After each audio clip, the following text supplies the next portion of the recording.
हिंद दोस्तों, मैं संतोष कुमार आपसे को स्वागत करते हैं आपके बीपीएससी कोचिंग क्लासेस में। जैसे कि इससे पहले के वीडियो में हम लोग अशोक के बारे में पढ़े थे। उसमें पढ़े थे कि अशोक जो है राजा बनने के लिए अपने 99 भाइयों को क्यों काटा था, युद्ध क्यों लड़ा था। इन सभी के बारे में जो है हम लोग इससे पहले के वीडियो में पढ़ चुके हैं। अगर आप लोग जो है वह वीडियो नहीं देखे हैं तो प्लीज पहले वो वीडियो देखिए, उसके बाद यह वीडियो देखिएगा तो आपको अच्छी तरह से समझ में आ जाएगा। आज का हमारा टॉपिक जो है कि बौद्ध धर्म अपनाया क्यों अशोक। आखिर में जो है किस कारण जो है बौद्ध धर्म अशोक अपना लिया और कलिंग युद्ध के बाद जो है यह बौद्ध धर्म अपनाया क्यों, और इसका प्रिय पत्नी कौन थे, इन सभी के बारे में इस वीडियो में हम लोग जानेंगे। तो चलिए सबसे पहले जानते हैं कि अशोक का प्रिय पत्नी का नाम क्या था। तो देखिए अशोक का प्रिय पत्नी का नाम कारुबाकी था। इन्हीं के वजह से जो है इन्होंने ही कहा कि अशोक को कहा कि आप जो है या बौद्ध धर्म अपना लीजिए। किसके कहने पर अशोक जो है किसके कहने पर युद्ध भी कियागा, तो कारुबाकी उसकी प्रिय पत्नी थी। इसी को कहने पर जो है अशोक जो है कौन सा धर्म अपनाया। इसका धर्म अपनाने की प्रेरणा जो है बौद्ध धर्म अपनाने की प्रेरणा अशोक को इसके भतीजे निग्रोध, भतीजा का नाम क्या था निग्रोध, और पत्नी प्रिय जो थी उसका नाम की थी तो कारुबाकी थी। इन्होंने कहा कि आप जो है इस युद्ध के बाद युद्ध त्याग दीजिए, यह युद्ध अब मत कीजिएगा इस युद्ध के बाद। तो इन्होंने कहा, उसके बाद जो है अशोक युद्ध त्याग दिया। तो चलिए जानते हैं कि वह कौन कौन से कारण थे, इनके बारे में जानते हैं। तो देखिए बौद्ध धर्म अपनाने के कारण, यानी कि बौद्ध धर्म जो अपनाया यह किस कारण अपनाया। तो देखिए इस धर्म अपनाने अपनाने के बाद जो है इस धर्म अपनाने के बाद अशोक को जो है वो धर्म अपनाने की प्रेरणा जो है इसके भतीजा कौन दिया था, निग्रोध दिया था। वो धर्म अपनाने की प्रेरणा कई बार क्वेश्चन पूछते हैं कि अशोक को जो है वो धर्म अपनाने की प्रेरणा जो है किसने दिया था। तो किसने दिया था, भतीजा का नाम जो थे निग्रोध, इन्होंने ही बताया कि आप जो है युद्ध सब छोड़कर आप एक नए धर्म अपना लीजिए जिसका क्या नाम है बौद्ध धर्म। इस धर्म अपनाने से पहले जो थे कलिंग युद्ध लड़ने से पहले अशोक जो है किस धर्म से थे, तो ब्राह्मण धर्म को मानते थे। यानी कि अशोक जो है ब्राह्मण धर्म से थे, ब्राह्मणी धर्म को मानते थे। और कलिंग युद्ध होने के बाद जो है कौन सा धर्म अपना लिया, तो वो धर्म अपना लिया। यही क्वेश्चन कई कई बार जो है पूछे जाते हैं। उसके बाद फिर एक क्वेश्चन बनता है यहाँ से, एवं शिक्षा, इसका शिक्षा जो है बौद्ध धर्म की शिक्षा, यानी कि बौद्ध धर्म में जो क्या क्या होता है इन सभी के बारे में जो है इसका इसकी शिक्षा जो है कौन दिया था, तो उपगुप्त, इसका नाम जो थे उपगुप्त से मिला था। बौद्ध धर्म की शिक्षा जो है अशोक को किसने दिया था, तो उपगुप्त ने दिया था। और इसका गुरु जो है अशोक का गुरु माना भी जाता है। गुरु जो है शिक्षा दिया तो उसका गुरु तो ऑटोमेटिक बनेगा। तो यही बात है कि अशोक का गुरु कौन था, तो उपगुप्त। कौन था, उपगुप्त। और बौद्ध धर्म की शिक्षा भी दी थी उपगुप्त ने।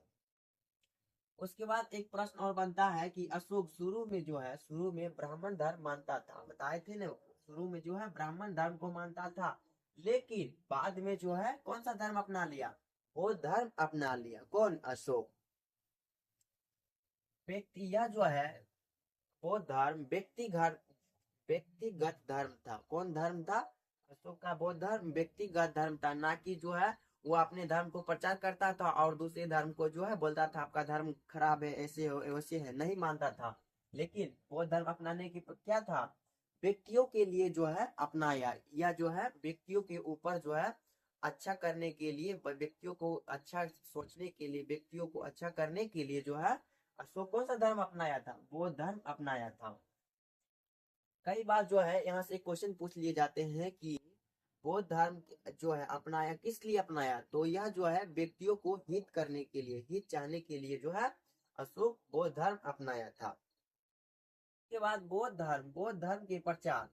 देखिए अब बौद्ध धर्म अपना लिया अशोक, तो उसको प्रचार करने के लिए क्या किया किया अशोक, इसके बारे में थोड़ा जानते हैं। देखिए जब बौद्ध धर्म अपनाया कलिंग पर आक्रमण कब किया था? आप लोग कमेंट करके बताइए। जो कलिंग पर जो है अशोक कब आक्रमण किया था? तो देखिए कलिंग पर जो है शासक जो है अशोक 269 ईसा पूर्व में बना था। उसके बाद 261 आठवें वर्ष बाद जो है आठवें वर्ष बाद जो है कलिंग पर आक्रमण किया था। राजा बनने के बाद कितने वर्ष बाद जो है कलिंग पर आक्रमण किया था? तो 8 वर्ष के बाद जो है कलिंग पर आक्रमण किया था। उसी के बाद जो है जब कलिंग पर आक्रमण किया उसके बाद जो है कौन सा धर्म अपनाया? तो बौद्ध धर्म अपनाया। बौद्ध धर्म अपनाने के बाद जो है अपने बेटा महेंद्र और बेटी जो थे संघमित्रा, बेटा का नाम क्या था? महेंद्र और बेटी संघमित्रा, इन दोनों को जो है बौद्ध धर्म को प्रचार करने के लिए, बौद्ध धर्म को बढ़ावा देने के लिए कहाँ भेज दिया? श्रीलंका। तो श्रीलंका कहाँ है आप लोग को पता है? ये मान लीजिए भारत है, तो भारत के नीचे जो है, भारत के नीचे वाले एरिया जो है वहां पे है श्रीलंका। यहाँ से जो है, यहाँ से जम्मू कश्मीर से कहाँ भेज दिया बौद्ध धर्म प्रचार करने के लिए? तो श्रीलंका भेजा। कहाँ भेजा? श्रीलंका भेजा। बेटी का नाम क्या था? तो संघमित्रा, और बेटा का नाम महेंद्र था। इन दोनों को जो है बौद्ध धर्म प्रचार करने के लिए कहाँ भेज दिया? तो श्रीलंका भेज दिया। संघमित्रा और बेटी बेटी क्या था? बेटी संघमित्रा और बेटा जो है महेंद्र था। इन दोनों को जो कहाँ भेज दिया? श्रीलंका भेज दिया। किस लिए? तो बौद्ध धर्म के प्रचार के लिए। उसके बाद जो है यह बौद्ध धर्म को प्रचार कर, बौद्ध धर्म जिस वक्त अपनाया तो सबसे पहले अशोक बोध गया। कहाँ पे? बोध गया में जो है, जो पटना में है बोध गया, वहां पे इसका बौद्ध धर्म जो है, बौद्ध धर्म इसके प्रचार किया। इसका जो है प्रचार किया कहाँ? सबसे पहले बोध गया में। उसके बाद कुशीनगर में, कुशीनगर, लुम्बिनी, कपिल वस्तु, साबरनाथ, सारनाथ और श्रावस्ती में किया था। श्रावस्ती आप लोग जो है जानते होंगे कि महात्मा बुद्ध जो है सबसे ज्यादा ज्ञान जो है कहाँ पे दिया था? सबसे ज्यादा प्रचार कहाँ किया था बौद्ध धर्म का? तो श्रावस्ती में, जहाँ पे जो है अंगुली माल नामक एक डाकू रहते थे, उनको भी जो है अपना शिष्य बना लिया था। कौन? महात्मा बुद्ध ने कहाँ पे? श्रावस्ती में एक अंगुली नामक डाकू रहते थे। उसके बाद जो है फिर अशोक के काल में तीसरी बौद्ध, अशोक के काल में ही जो है, इससे पहले बौद्ध संगीतियां, यदि आपसे पूछ दे कि टोटल जो है बौद्ध संगीतियां कितनी हुई थी, तो आपको बताना है 3। कितनी हुई थी? 3 बौद्ध संगीतियां हुई थी। और तीसरी बौद्ध संगीतियां जो हुई थी वह किसके समय में हुआ था? तो अशोक के समय में हुआ था। किसके समय में? अशोक के समय में हुई थी। यह जो है कहाँ पे हुआ था? तो पाटलिपुत्रा में हुआ था। कहाँ पे हुआ था? पाटलिपुत्रा में, जो कि कहाँ है? पटना में है। कहाँ है? पटना के पाटलिपुत्रा में हुआ था। जिसका अध्यक्ष जो है उस समय पाटलिपुत्रा में जो है तीसरी बौद्ध संगीति हो रही थी, तो उसका अध्यक्ष जो है कौन कर रहा था? तो मोंगली पोतिस कर रहा था। कौन कर रहा था? मोंगली पोतिस। यहाँ से एक क्वेश्चन पूछ लिए जाते हैं क्या, कि पाटलिपुत्रा से जो है तीसरी बौद्ध संगीतिया की अध्यक्ष कौन कर रहे थे? तो मोंगली पोतिस। उसके बाद हम लोग चलते हैं, अशोक ने जो है 4 गुफा दान में दिया था। क्यों दिया था? तो यह जो है किसको दिया था? किसको दान में दे दिया था 4 गुफा? तो देखिए पहला गुफा का नाम था सुदामा। पहला गुफा का नाम क्या था? सुदामा। क्या नाम था? सुदामा। और दूसरा का कर्ण, चौपर, शिव झोपड़ी। कितने टोटल जो है कितने गुफा दान किए थे? तो 4 गुफाएं दान किए थे।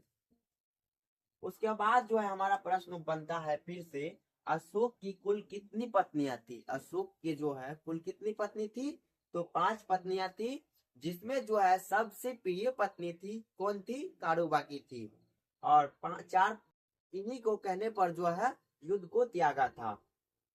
तो देखिए पहली पत्नी जो थी, पहली पत्नी असंधीता थी। कौन थी? असंधीता। दूसरी देवी, दूसरी का नाम क्या था? देवी थी। दूसरी का नाम देवी थी। और तीसरा पत्नी जो थी, तीसरा पत्नी कारुबाकी, जो कि अशोक का सबसे प्रिय पत्नी थी। अशोक पर जो है सबसे ज्यादा किसी का हक था तो वह थी अशोक। कारुबाकी थी। किसका? कौन थी? कारुबाकी थी। इन्हीं का जो है सबसे ज्यादा हक अशोक पर चलता था। उसके बाद जो है पद्मावती, चौथे पत्नी कौन थी? पद्मावती। चौथे पत्नी कौन थी? पद्मावती। और पांचवा जो था नित्या रक्षक। पांचवा पत्नी का नाम क्या था? तो नित्या रक्षक। अब आप लोग जो है कमेंट करके बताइए कि अशोक का जन्म कब हुआ था। आप लोग कमेंट करके बताइए अशोक का जन्म कब हुआ था। उसके बाद फिर एक प्रश्न बनता है, अशोक का प्रिय पत्नी जो है कारुबाकी थी। क्वेश्चन जो है किस तरह से पूछते हैं, देखिए। अशोक की पत्नी प्रिय कौन थी? तो कारुबाकी थी। इसी को कहने पर जो है अशोक ने युद्ध को त्याग दिया था। क्या क्या था? इसी को कहने पर जो है अशोक ने युद्ध को त्याग दिया था कलिंग युद्ध के बाद। और यहाँ से एक क्वेश्चन पूछते हैं कि अशोक द्वारा सबसे अंतिम युद्ध कौन लड़ा था? सबसे अंतिम युद्ध कौन लड़ा था अशोक? तो वह था कलिंग युद्ध। कलिंग युद्ध था। यदि आप लोग जो है हमारे पहले के वीडियो देखे हैं तो आप लोग कमेंट करके बताइए कि अशोक जो है कलिंग पर आक्रमण जो है क्यों किया था? क्यों किया था? के बाद एक और प्रश्न बनता है, अशोक के अभिलेख की भाषा, यानी कि जो है अशोक जो है अभिलेख लिखवाए थे वह कौन कौन से भाषा में लिखवाए थे? अगर आप लोग जो है इससे पहले की वीडियो देखे हैं तो आप लोग कमेंट करके बताइए कि अशोक की प्रेरणा जो है, अभिलेख लिखने की प्रेरणा जो है कहाँ से मिले थे और किस राजा के सहायता से मिला था? किस राजा के सहायता से मिला था? तो आपको बता दूं कि यह जो है यूनानी राजा, यूनान के राजा जो थे, यूनान के राजा डेरियस, सिकंदर महान जिसको नाम था, जिसका नाम क्या था? सिकंदर महान। उसी से जो है इसको अभिलेख लिखने की प्रेरणा मिली थी। तो हम लोग जानते हैं कि अशोक के अभिलेख के जो भाषा थे, यानी कि अभिलेख जो लिखवाते थे, अब अशोक उस समय पत्थरों पर तोड़ तोड़ कर, बड़े बड़े पत्थरों पर जो लिखवाते थे अभिलेख, वह जो है कौन कौन सी भाषा में लिखवाते थे, इनके बारे में थोड़ा जान लेते हैं। देखिए, पहला अभिलेख सबसे ज्यादा जो लिखा गया है, सबसे ज्यादा अभिलेख जो लिखा गया है वो कौन सी लिपि में लिखा गया है? तो ब्राह्मणी लिपि में लिखा गया है। इसका साक्ष्य जो है सबसे ज्यादा बिहार में मिलता है। ब्राह्मणी लिपि का साक्ष्य जो है सबसे ज्यादा कहाँ पे मिलता है? तो भारत में मिलता है। भारत में जो है सबसे ज्यादा किस लिपि की साक्ष्य मिलता है? तो ब्राह्मणी लिपि की। यानी कि उस समय जो है सबसे ज्यादा किसी लिपि में लिखा गया है वह कौन सी लिपि है? तो ब्राह्मणी लिपि है। इसी लिपि में जो है यह लिपि बाएं यह लिपि जो है ब्राह्मणी लिपि बाएं से दाएं की ओर लिखी जाती थी। क्या? किस किधर से किधर की ओर? तो बाएं से दाएं की ओर। और जो है हम लोग हिंदी लिखते हैं, किधर से किधर की ओर लिखते हैं? तो दाएं से बाएं की ओर लिखते हैं। लेकिन ब्राह्मणी लिपि जो है किधर से किधर की ओर लिखी जाती है? तो बाएं से दाएं की ओर। यह जो है पाकिस्तान के उत्तरी पश्चिमी एरिया में मिला है। इसका साक्ष्य जो है कहाँ से मिला है? तो पाकिस्तान के उत्तरी पूर्वी एरिया में। कहाँ से? पूर्वी एरिया में। ब्राह्मणी लिपि का साक्ष्य जो है कहाँ से मिला है? के बाद हमारा आता है खरोष्टी लिपि। इसका साक्ष्य जो है कहाँ से मिलता है? तो पाकिस्तान के उत्तरी पूर्वी एरिया में। उसके बाद आता है हमारा अरमाइक लिपि। यह जो है खरोष्टी लिपि जो है हमारा दाएं से बाएं की ओर लिखी जाती है, लेकिन ब्राह्मणी लिपि जो है बाएं से दाएं की ओर लिखी जाती है। उसके बाद आता है अरमाइक लिपि। इसका साक्ष्य अफगानिस्तान के पश्चिमी एरिया में मिला है। कहाँ मिला है? तो अफगानिस्तान के पश्चिमी एरिया में मिला है। किसका? अरमाइक लिपि का साक्ष्य मिला है। उसके बाद हमारा लिपि आता है ग्रीक लिपि। चौथा लिपि जो है वह कौन सी लिपि है? तो ग्रीक लिपि है। इसका भी साक्ष्य जो है कहाँ पे मिला है? तो अफगानिस्तान से भी मिला है। इसका भी साक्ष्य अफगानिस्तान से मिला है। तो आप लोग जो है कमेंट करके बताइए कि यह वीडियो जो है आप लोग को समझ में आया कि नहीं आया है। अब जो है हम लोग नेक्स्ट वीडियो में जानेंगे कि चतुर्थ शिलालेख किसे कहा जाता है, 14 शिलालेख किसे कहा जाता है, अशोक का 14 शिलालेख में क्या क्या चीज के बारे में विस्तार से बताया गया है। इन सभी के बारे में जो है हम लोग नेक्स्ट वीडियो में जानेंगे। आज के लिए इतना ही रहने देते हैं। वीडियो देखे हैं इसके लिए धन्यवाद। मिलते हैं नेक्स्ट वीडियो में।